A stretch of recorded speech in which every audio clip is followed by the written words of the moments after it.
সবাইকে স্বাগত। আমার রান্নাঘরে আপনাদের সকলকে স্বাগত জানাই। তো আজ শুধু কাজের দিন নয়, কিছু গভীর ভাবনারও দিন। তো হাতে আমার কিছু চিংড়ি মাছ, আজ হবে তাদের রান্না। সঙ্গে থাকবে মাটির ফসল, বেগুন, বরবটি, উচ্ছে এবং ভেন্ডি, আর সঙ্গে গরম ভাত। মা আমাকে একটু সবজি কেটে সাহায্য করছেন, আর আমি বসেছি এই চিংড়িগুলো নিয়ে। এই যে আমি এখন মাছ কাটছি, মাছের এই কঠিন খোলসটা ছাড়িয়ে ভেতরের আসল অংশটাকে বের করে আনছি।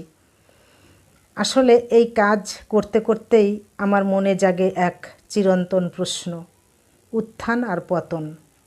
এই নিয়েই আজ কিছু কথা হবে। তো জীবন মানেই তো এক দুর্নিবার উত্থান।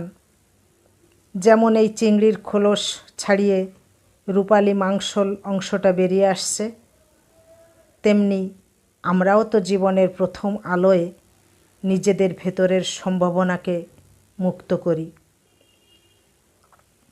শৈশবে প্রথম হাঁটা, প্রথম দৌড়, প্রথম কোনো কাজে সফল হওয়ার যে উচ্ছ্বাস, সেটাই হলো উত্থান। উত্থান মানে কেবল উপরে ওঠা নয়, উত্থান হলো স্বপ্নের দিকে ছুটে চলা।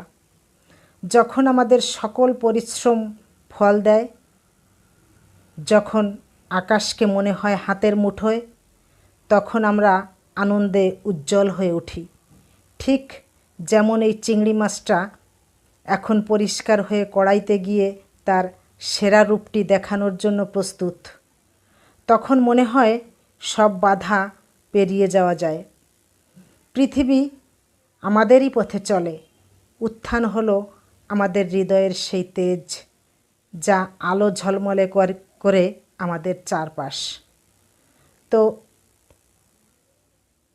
এই যে আমি চিংড়ির পিঠ থেকে সূক্ষ্ম ময়লাটুকু ফেলে দিচ্ছি, এই যে আমি অপ্রয়োজনীয় মাথা বা লেজ ছেটে দিচ্ছি, এটাই তো জীবনের আরেক কঠিন সত্যের প্রতিচ্ছবি, পতন। আমরা কেবল উঠতে চাই, কিন্তু পতনকে ভয় পাই। অথচ এই পতনের মধ্যেই লুকিয়ে থাকে আসল শিক্ষা। পতন মানে হেরে যাওয়া নয়, পতন হলো প্রকৃতির বিরতি। মা যেমন এখন যত্ন করে সবজিগুলো কাটছেন, ছোট ছোট ভাগ করে দিচ্ছেন, পতনও তেমনি আমাদের জীবন থেকে